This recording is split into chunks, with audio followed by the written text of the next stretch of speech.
One of the main reasons why I wrote this story, I published it on the internet, was that I wanted to make sure I kind of had a time and date stamp to reflect the fact that I didn't just come up with the story overnight or go and cook it up over a period of years. So if you look at the date on your screen right now on easeandarticles.com, which is of course a third-party website where you do a lot of article marketing. That's where I started my journey on web marketing as an article marketer. You will see that the date this article was published here was 2006, but the experience actually happened in 1999. Then I was still an employee in Guinness. I was still a young manager. So, but I quickly posted the story here. First of all, it was something interesting to write as an article, and it got me a lot of views. But beyond that, I wanted to just have it there because I wanted to be able to refer to it over time.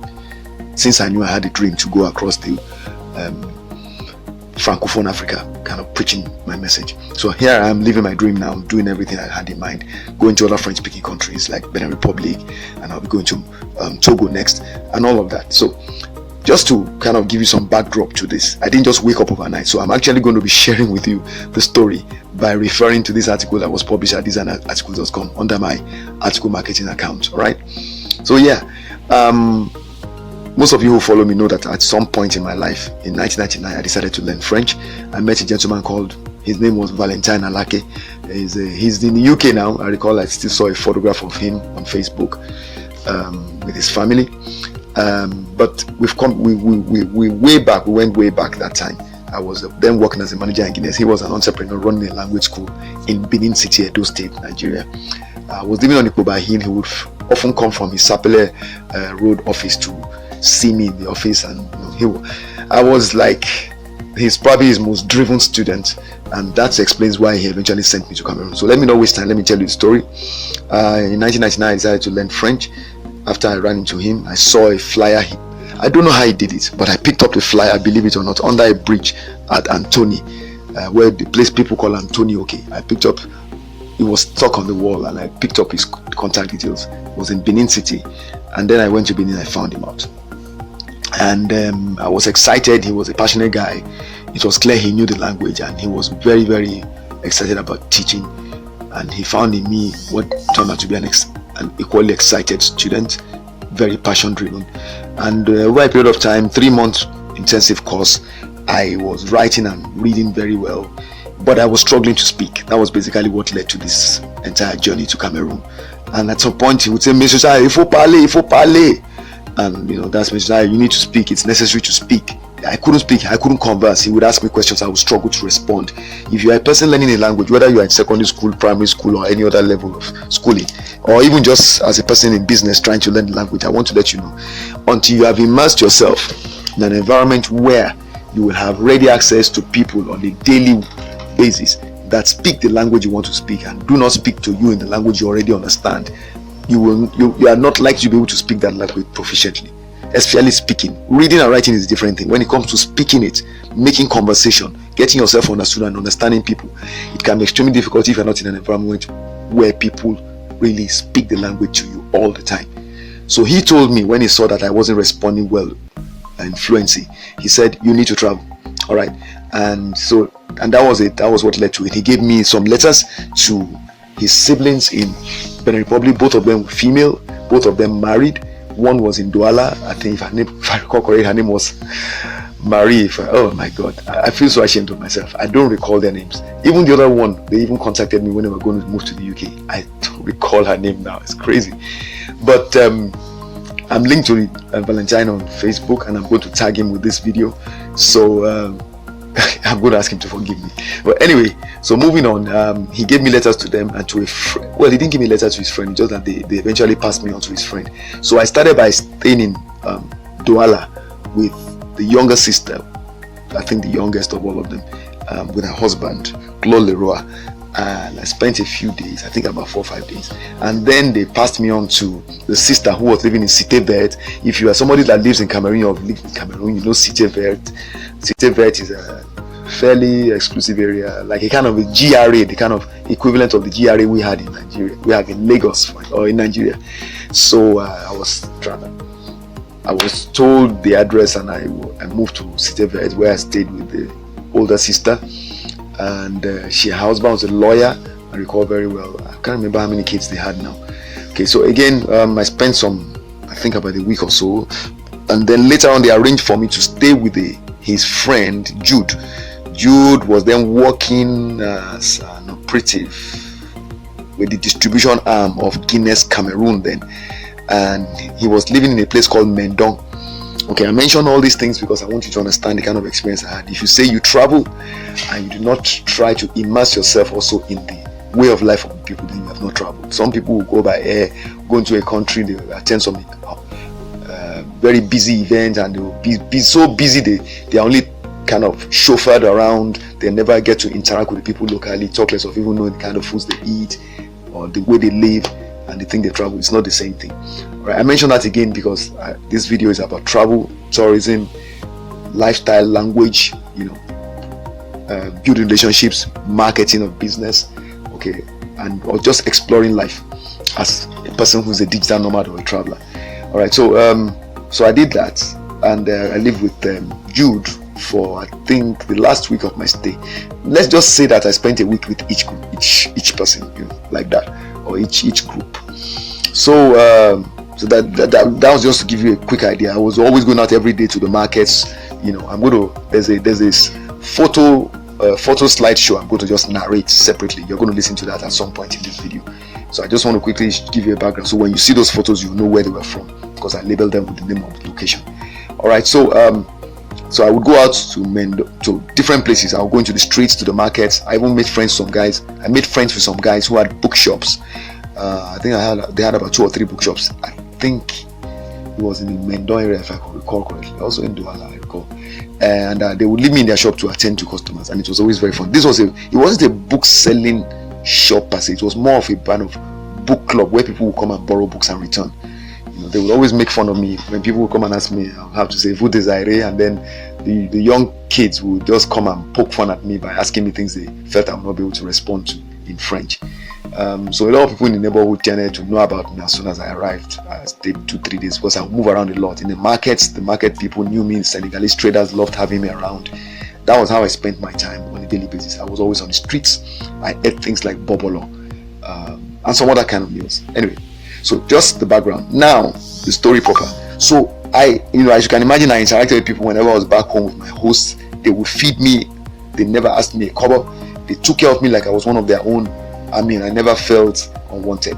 I traveled to a place called Obala during it was the preparation to the presidential elections, and one of the youth groups in support of President Biya was doing an event at a place called Obala. I had to travel there. I didn't know how long it would take me, but it turned out to be very far distance from Douala, and I came in at night around 10 p.m. and my host was so scared when I came back. Again, the idea about you getting involved, knowing about the culture, getting to know the people, traveling around properly, really living among them, that helped me. It would even help me even more 2 years later when I attended the course that Guinness sent us on in the same Cameroon, in Douala, in Hotel Aqua Palace.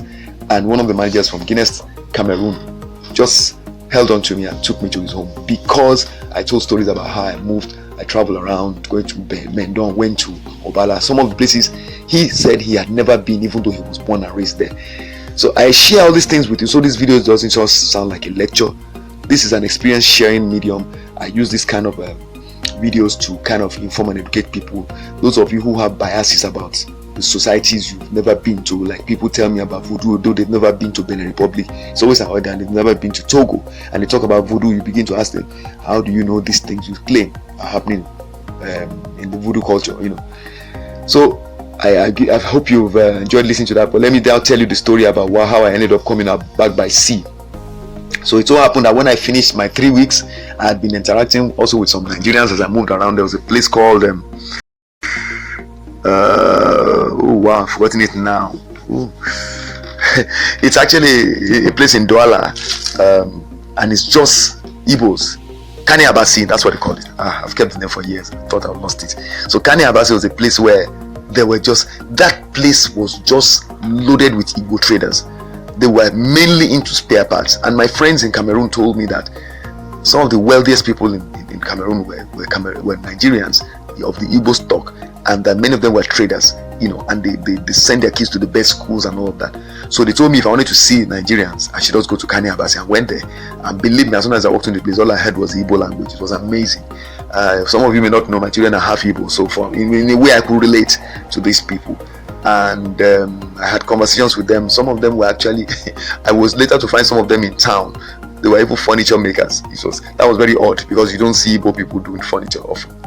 So that was, I talked to the man, and he was doing very well in that business too. So the Igbos are very versatile people. When it comes to business, it's not about schooling now, it's about the knack. It's an instinct they have. The Igbos are just excellent at it. All right, so now they also gave me information about how they went and came into the country. That's why I mentioned them. So it was through them that I had heard that there were Nigerians that were coming that didn't follow the route I came into the country. I came in by road, by traveling from Lagos on night bus to Calabar. From Calabar I went to Ikom, which is on the outskirts of the state, and then from there I went to Ekok. Ekok is this town on it's a little town or a village on the outskirts of Cameroon. And then from Ekok I took a vehicle that was going to take me through to Kumba and all the way to Douala, because I think we got to Kumba, and then we now took another vehicle to Douala. I can't remember exactly how it went, but we ended up sleeping overnight because it was late and we didn't want to travel at night. And then in the morning we took off until we arrived in Douala. So I arrived in Douala, let's just say I arrived 24 hours later. Okay, so now the thing is, when I arrived, then I went around my things, I introduced myself to the family, blah blah blah, and all those. When I was to leave, I had been told that there was another route, but I never thought I would have to go that route. I was actually toying with the idea of going back by ship, but when I asked how much it would cost, it was more than I could afford, about 30,000 naira at that time. So now this is where it becomes interesting, because you see, because I had heard that there were Nigerian traders that came in by sea, though they did not come in on the ships, I began to ask more questions. And then people told me, okay, there's a place, there's a port, blah blah. I said, okay, I just kept it in mind. So when this disaster of a circumstance happened to me on the last day I was to leave the country, I had told my host I had returned to Douala.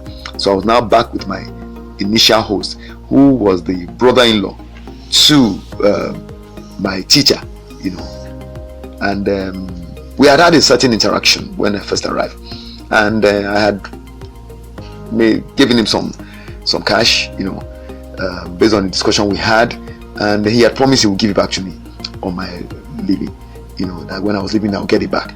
And I had actually done all my spending, buying things for my for my friends and for myself, just eating and all that, thinking I had that money with him, and I knew that money would have to take me back to Nigeria. It's never good to do that. Always have a backup. Never assume that money you give to somebody else will come back to you. It may not be that the person does not want to give it back to you. It could just be that something happens and the person is unable to, or you're unable to locate the person on time to leave. So it was time for me to go, and I asked him, and he said, "Oh, don't worry, tomorrow morning, just call me when I get to the office." So 9 a.m. as he said, I called him, and the story he told me was, he said he was sorry he wasn't getting money. He was pleading with me to go home all the same. I said, how do you expect me to go home? And he was telling me, please, Mr. Tayo. And it was like one of the most, I gave him a piece of my mind. I'm going to be honest with you, and I wasn't very happy. I told him, I said, I'm going to tell your brother-in-law about this, blah blah blah. He wasn't a bad person, but he was a bit of a naughty guy, So I think he assumed, because I was a Guinness manager that time, I was still employed in Guinness, so I was there on leave, on annual leave. So he assumed I had money. I was just pretending that I didn't need it. There's a way people think about these things. I don't like doing that to people, but some people do it. And like I said, it's not that he's a bad person. It's just that he didn't realize the damage he was doing to me. So anyway, I had no time, because the next afternoon, I had to resume work officially. I had stayed until my very last day in the country. I tend to push things a bit. So anyway, I began to think, what could I do? So I took a bike, went into the Mashemokolo. I went to Mashemokolo area, center of the town, of the city, and then I began to recall the conversations I had with Nigerian traders. So I began to ask people for the name of that port. I didn't know the name, but I'd been told there was a port. I said, what's the name of that port that Nigerians come through? From Nigeria, they come into Douala. It's not the normal road, blah blah. And people say, oh, you mean Idina port? So for those of you who may find yourself in Cameroon, find yourself in Douala, there's a place called Idina port. I don't know how it works now, but at that time, a lot of Nigerian boats were coming from Nigeria and going back to Nigeria, taking people to Orong. Understand? So I took a series of cars, taxis. With the remaining money I had, luckily the money was just a few coins. But I was asked questions by gendarmes and all that. It wasn't a funny experience. Some were not very pleased with me that I couldn't pay the money I was supposed to pay. I don't know, some kind of fare. I don't know, some tax or something. Anyway, so I got to Idinao. But during the journey, when I was interrogated repeatedly, there was a man in the car who had noticed that I had problems producing the money I was supposed to give while we were on the road. So by the time towards the end of that trip, arriving at Idinao, he had spoken to one or two officers on my behalf and said, look, he's my younger brother, I'm taking him back to Nigeria, blah blah blah. I didn't know him from Adam. By the time we got down from the car, he then introduced himself and said, he was a nickname he gave me, Sugar, with the double R at the end. And then he just told me he was a trader in Douala. It was clear that people knew him. They kept calling up Sugar, Sugar, Sugar. And so that man was the guardian angel that God sent to me. That's basically the Creator sent a guardian angel to me to help me back to Nigeria, because I demonstrated faith by taking action to go down in the direction I was told I could go, even though I had no idea what it would cost for me to get back to Nigeria from there, because I had no money. So that's the way God wants you to take action first before you start demanding Him to do anything for you. Some people sit in their home, they don't take any action, and they want God to start performing miracles in their lives. That's why they spend all the time in the churches and mosques, busy praying when they should be acting.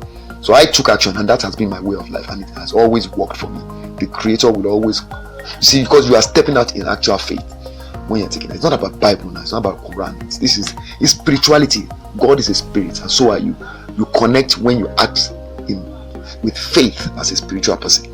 All right, sorry, no lecture, just trying to tell you this is the way it works. So I practice what I preach. This is not theory. All right, so I got there, and then Sugar took me to one of the guys who had a boat that had been brought in from, they call him Delta.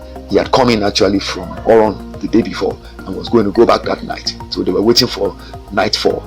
It was drizzling at that time. It got heavier over time, and the guy just spoke with me and said, okay, I'm told you don't have money, no problem, put your bags in, just wait till 7 o'clock, we take off, don't go too far so you don't miss us. And so I did that. Or what's his name, Sugar himself was also going to be in the same boat, and so we waited. I didn't have any money, like I said, but I still had a few coins when I noticed people were buying big nylon bags, and then cutting holes at the top and the sides for their arms and their heads, so that we use those as raincoats. And I bought some nylon bags also for my bag. I'm sharing these details with you in case you ever find yourself in a fix. These are simple, low-cost techniques, strategies you can use to do various things. All right, so eventually it was nightfall. After 7, I can't remember, they called out to everybody, hey, we're going, and all that. We all got into the boat, took our positions, and we headed off. Over a period of 12 hours, there was a period when we got into a mess with water hyacinths getting stuck in the propeller, so we couldn't move for about 1 hour. Anyway, we arrived around 7:30 in the morning on the other side. In my life, I'd never experienced what it was called, what's it called now? Seasickness. It was the first time in my life I would experience it. I read about it a lot when I read about pirates on seas and all that. Gulliver's Travels, I'd read about it, but I'd never experienced it. So that was the first time I experienced it. I really did feel like throwing up, and over time it took me almost an hour somehow my body just adjusted to the rhythm of the boat, and I survived it. When on the boat, when we were going, there were about 5 different checkpoints, if I recall correctly. There was the one at the Cameroonian end. There was the one that was about by the Cameroonian gendarmes. What do you call it now? There were all kinds of taxes they were asked to pay. About 5 different ones. There was the I'm trying to see if I can find them. Just a minute. Yeah, so we had the gendarmes, we had there was a kind of a NDLEA checkpoint also. All these are water checkpoints, by the way. So just a minute, I'm just trying to see if I can get you more details.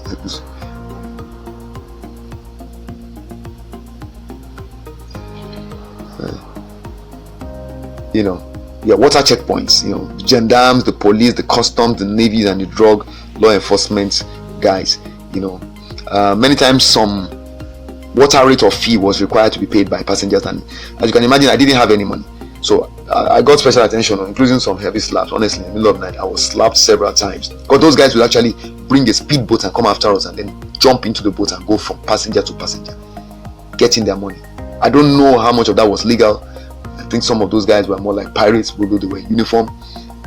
Like I said, police, customs, navy, drugs, law enforcement, gendarmes, right in that order. And there was a route you're supposed to follow on the waterway apparently, so there was no dodging them. And if you followed any other route, they would even hunt you down anyway. So at about 7 a.m. we arrived at Oron. We got our passport stamped and at the customs post. I remember the customs people trying to get some money off me, and when I told them my story, they were almost contributing money for me. So that was an interesting one. Sugar then asked me how I intended to get down to my destination, which was Benin City. I told him, look, and that's what I'd been doing all the while. I was offering my Olympus stylus camera to everybody. Would you just buy it and give me money that will take me back to Nigeria, So he said he didn't need my money, and he took me down to his wife's shop in Aba. From there, he gave me money that would be enough to take me to Benin City. He gave me his address. All right, his address in in Cameroon, and I thanked him profusely, as you can imagine. Then I went to the car park, just following his instructions, and in no time, a few hours later, I was in Benin City, and I was just back home. I was in my elements. Straight away, I landed at the brewery. I didn't even go home. I took my bags and I landed straight in the office, because it was just an hour or so before 2 p.m. You understand? I was supposed to resume the shift, take over from the man on morning shift by 2 p.m. So I was duty-free on the afternoon shift, and in no time I was already working, and nobody could tell from looking at my face that I had been through that kind of ordeal. So that's why I tell people all the time that all these things you say about suffering, it's only in your mind, okay? Because it doesn't tell on your face, except maybe in cases where you've maybe lost weight and things like that, or you've been injured physically. So I just kept wondering to myself as the days went on, how did Sugar appear the way he did, and at that moment that I badly needed help, Anyway, 2 years, I made up my mind that I would go back to the country. 2 years later, as God will have it, I was actually nominated to attend a course, coaching conversations, facilitators workshop. And so we're sent to Cameroon we did this first run in Lagos, Sheraton hotels, and some of us were then selected to go to Cameroon, and I was one of them. We were going to learn how to facilitate the coaching, the courses and all that, and do it for people in the company. I was actually preparing to leave the company as of this time, so it wasn't like, and they just kept nominating me for courses. A year later I left. In fact, at the end of that year I did leave the company. So up to today, I've not been able to find Sugar, unfortunately. I went to Cameroon for that course, and I'm going to be sharing with you a few things that happened there that really made the trip I made to Cameroon 2 years earlier worthwhile. I don't know, I still was able to find him, despite my best efforts during the free time I had while I was in the country for that course. I tried to find Sugar, I couldn't locate him. I wasn't able to go out during the duration of the course to see my hosts, but by the end of the course, you wouldn't believe that, because I had been sharing my experiences with people in the course, telling them how I came to their country. Many of them were Cameroonians too. There were some Nigerians, of course, and some people from Ghana, and I was telling them the experience I had when I came to the country 2 years earlier. So many of them were in the country for the first time. Those of them that were not Cameroonians. For those that were Cameroonians, were shocked to hear that I've been to places that they had not been to. And one of them was a senior manager. I think was the kind of head of marketing or something like that. He took me over the weekend to stay with his family. So while everybody else was in the hotel, right, waiting for the flight, our final flight to leave the country, I was actually spending time with this gentleman in his home with his family, okay, sharing the same room with his son. And then he would take me out, introducing me to people, saying this Nigerian qui parle français, c'est la première fois, je ne savais pas que the Nigerian could parler français, stuff like that, because there was nobody in Guinness, Nigeria that spoke French, and it was just shocking. I didn't know that was the case, but they had never seen anybody speak French. They had a lot of managers from Guinness, Nigeria come. So for him, he was excited. For me, it was exciting. Then he took me to even check on my hosts. Unfortunately, we didn't meet them at home and all that. So that was it. It was an experience that shook me, but it was also an experience that made me the person I am today. Because you can imagine being on the water when we got stuck in water hyacinth for about 1 hour. It wasn't that the boat was sinking; we just couldn't move, and all around was just seawater. Then we'll see in the very far distance, we'll see big ships, and they will blow those what they call it, I don't know, horns, boom, and there was no land in sight. I told myself, I said, if I die here, so that means nobody will find my body. My family does not even know I'm traveling. You know the worst part? When that trip was to start, I recalled then that there was a radio broadcast somebody was listening to that said that a boat that had gone the day before us had actually capsized and everybody on the boat had died and they were all headed to Nigeria. So I was thinking to myself, is this going to happen to me? I mean, these are things that, you know, funny enough, I remember I wasn't even thinking like that when we were on the sea. It was before the journey started, so I had the opportunity to hear that news broadcast and I still said, you know what, I'm going to do this. I have to go on this trip, you know. So that was the experience, and coming back by sea, you know, changed the way I saw life, and it made me realize that, you know, you really don't have control over how long you live, and you can only try so hard. You can't protect yourself from every evil. So you should live your day today as if it's your last day, and live with faith. You know, believe that the Creator is with you. Take action that you need to take with confidence and courage, and you find that actually more often than not you'll be better off. You know, so that's it. I hope you found this useful, and for those of you who are scared of traveling, hopefully this will help you, because remember, I did all of this when I was not married. It's the best time to do it. But then again, if you've done it when you're not married, by the time you get married, you need to show your children what traveling can do for them, how it can open up their minds and make them better people. Then you have experience to draw on to do that. Some people are traveling as families today, so it's not like it's a new thing. In fact, it's getting more common. People are living as digital nomads and traveling the world, and you can do the same thing too. And if you wonder exactly how this whole idea, because what led to my going to Cameroon was because I was trying to learn French to improve my spoken French. And you can imagine moving around the country, believe me, well, I say country, but at least the few places I went to, Douala, Yaoundé, Mendon, everywhere I went, je ne comprends pas français, je ne parle pas anglais. That's what most people would tell me. If you just could speak snippets of English, that was it. So I was forced to learn to speak the language. I had no choice, because everywhere around me I went, literally everywhere. On radio, there was no place I could find English speaking people, except of course when I went to the Cameroon, the Nigerian community, and I wasn't living in the neighborhood where they were that was remotely near them at all. So I really had to go out to the market areas, you know. That was where I could find them, and there I was living way away on the other end. So I wasn't even looking for them. I wanted to speak. So by the time I came back, I could speak.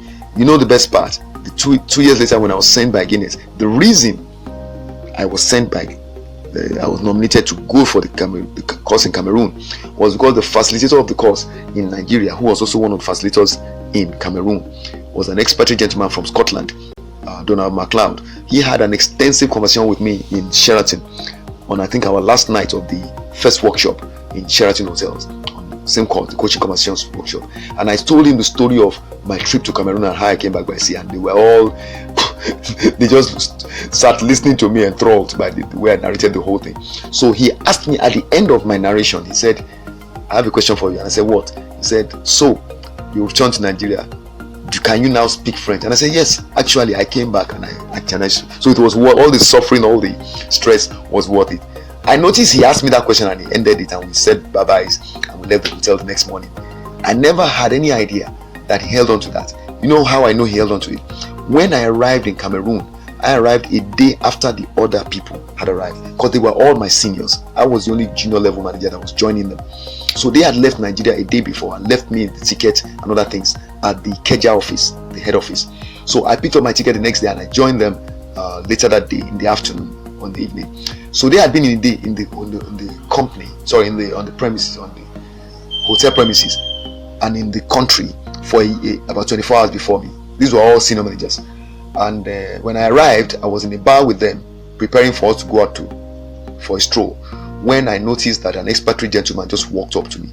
Turned out to be the managing director of Guinness Cameroon, white man from England. And he just, I can't remember, something Richard, it was his name, Richardson, if I recall correctly. And I saw that Donald MacLeod, after who I had greeted, was just in one corner in the bar taking a drink, but looking steadily in my direction as the man walked up to me. They had spoken before that man walked to me. And the man came up to me and said, "Tu parles français?" After we greeted, I said, "Oui, je parle un peu."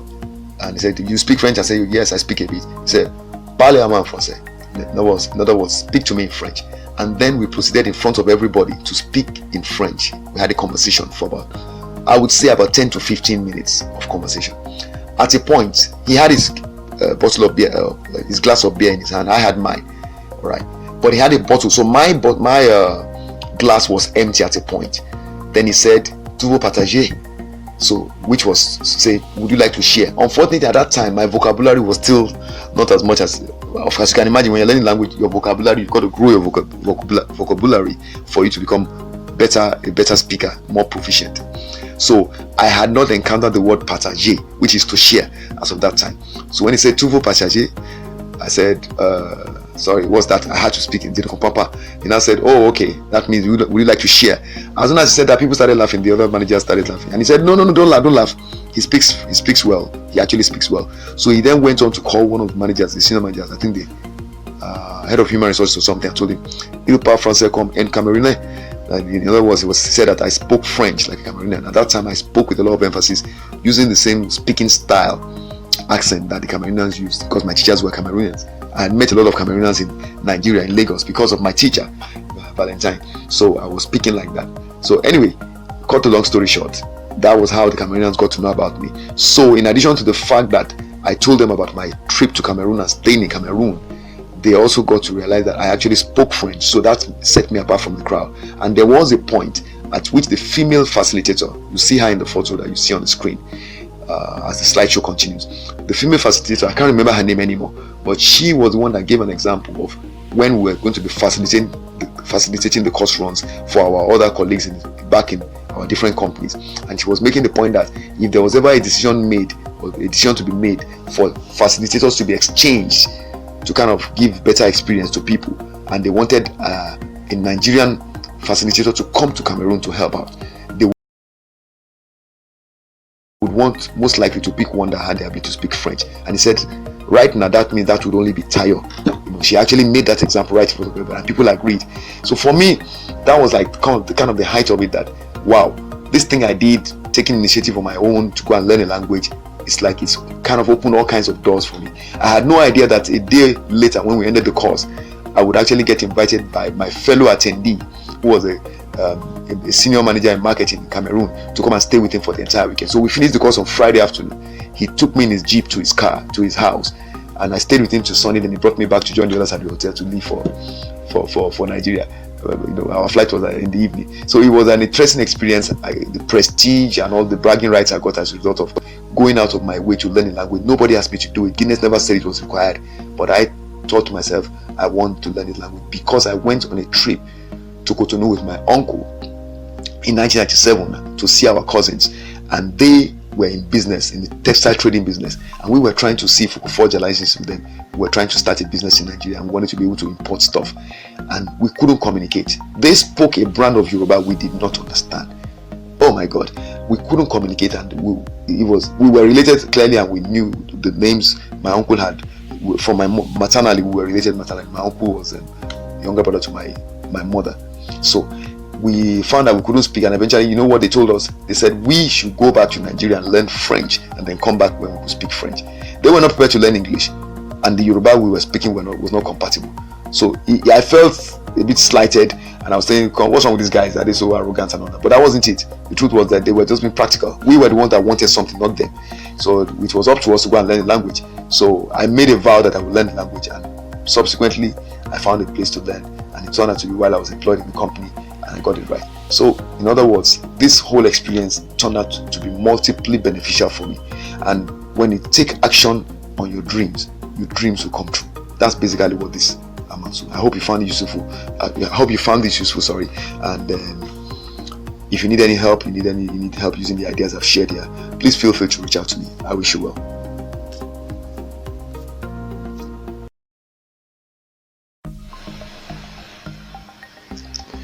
Okay, on your screen here, okay, let me just go back a step.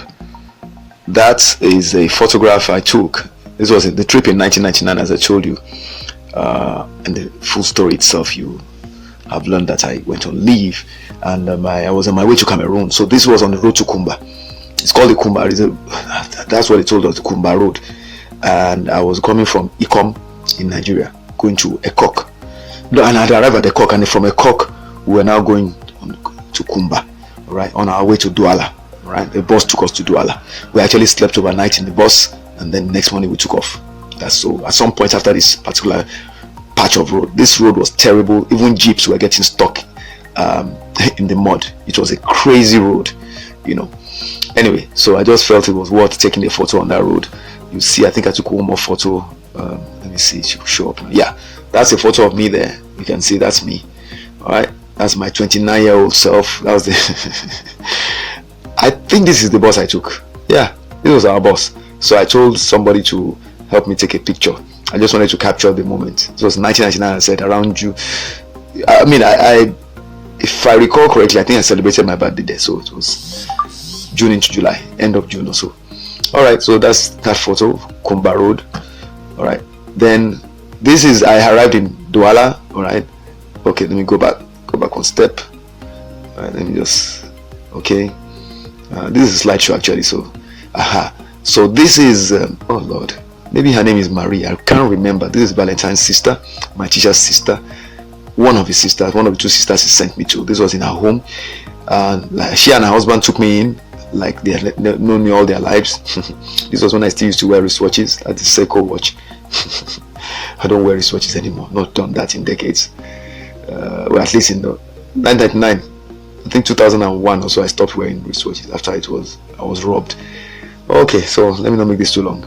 So that was the photo. We were eating a meal. It was very interesting. She explained it to me. Very spicy, very well made. Atu. It's made from cocoyam, special kind of coconut. Is selected specially, and it was a delicious meal. You eat with your fingers, and there's a way. I've forgotten the technique. Something you're supposed to use to touch it and all that. Very nice meal. Then I also used to eat love. I used to buy bobolo on the roads. Okay. Next photo. Let's see. This is myself and Marie's husband. I don't know if I know Marie or not. Her husband, Sha. This is Claude Leroy. Of course, that's his what's his called now? That's his nickname. I do not know. I never actually asked what his real name was. So this was my first night, and we went out for a meal. So for some drinks. I will not say more than that about that. All right. Just to look up. This was something that I was always in Mashimokolo. Anybody who knows Douala knows Mashimokolo. It's just like talking about Oshodi Market. That's where Mashimokolo is. Everything, everybody. I had a lot of Senegalese traders that are my friends. I'm always fascinated by their fabrics, the outfits they sew and all that, the shoes, the slippers, the leather slippers.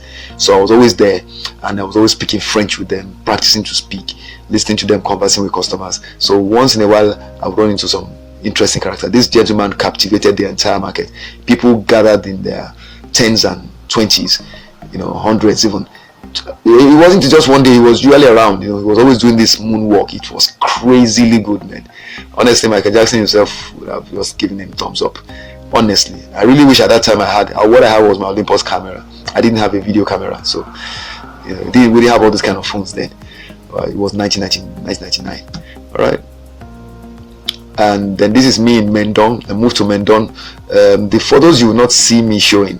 I lost them. The photos I took in Cité Verte. In between the visit to here Mendon and when I was in Douala, I actually was in Cité Verte for a week. Cité Verte was a bit of a highbrow area with the Valentine's other sister. Unfortunately, I don't know what happened with those photos. The negatives just went bad.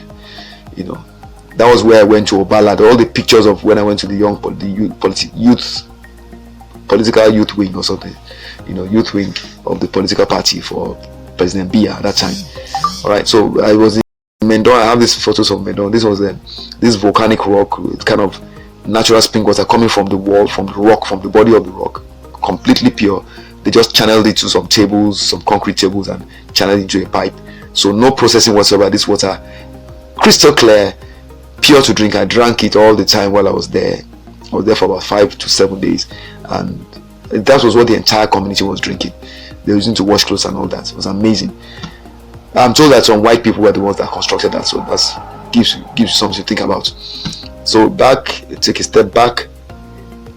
The photo you see there, the photo of the meal when I was in Mendon with Valentine's his friend, his very good friend, Jude. So Jude took me out, took me into his house, and then one day he told me he was going to make, I think this is, what do you call that thing now? The spice, I've forgotten it now, ginger, and some vegetable leaves and all, some pepper and all that. And he then mixed this with granuts, we had grounded the groundnut, and we made groundnut stew. It was a very interesting process. Those are the photos you see. So it was a very interesting. You can see after we ground it, and then we did it together. He just told me what to do, and that's the groundnut. Then that's the ingredient. Then we pour the groundnut into the ingredients in the pot, and then this was the finished product. And then I went out. I would always stroll when he went to work. I would always take a stroll out. I was always on the street. My host never saw me in the house. So if they were leaving, I was leaving. I would even leave in somewhere sometimes before them, and I would always go out. So sometimes I'll see a beautiful place, I'll take a photo. I had a lot of these outfits then. I'm going to get more of them now. I'm in Cotonou, but this was sold by my Nigerian tailor, and this house just struck me. It was so beautifully done. So I took a photo in front of it. Okay, I wasn't living there. I didn't even know the owner. Right, and that's it. Now this is the photograph of myself and some of them are my colleagues from Guinness. This gentleman is from Guinness. These guys are from Cameroon. The guys at the back, this is Mr. Lokode, this is Donald McLeod. McLeod is the one that was with me in Sheraton that heard my story when I narrated the experience I had traveling to Cameroon and coming back by sea, and he was one that then went and told my story to the gentleman who was the managing director of Guinness Cameroon, and that's how that one goes. So this gentleman is also from Guinness Nigeria. There's some other guys, Austin Sikweme, and some other people like that. I can't remember the names so well. Alright, so that was it. This is the group that was in Cameroon for the training. We had done a particular first leg or something like that in Lagos, and then they selected some people to go for the facilitators training in Cameroon, and I was one of them. So you hear the full story in the full video. Alright, so this is just to do a narrative for you to get an idea of what I did. So those are the photos I just run through for you. Okay, and that's it. So just to give you some perspective, the details about this. Of course, you can imagine you will not see any pictures of what I did or how I looked when I was either going to Idina port to get out by sea, or when I arrived in Nigeria at Oron. I was not even happy, talk less of thinking of taking photos. At that time, taking photos was not one of the things in my head. The last thing I had to think about. I was just not in the best of moods, but I was determined to get back home. Alright, so that's it.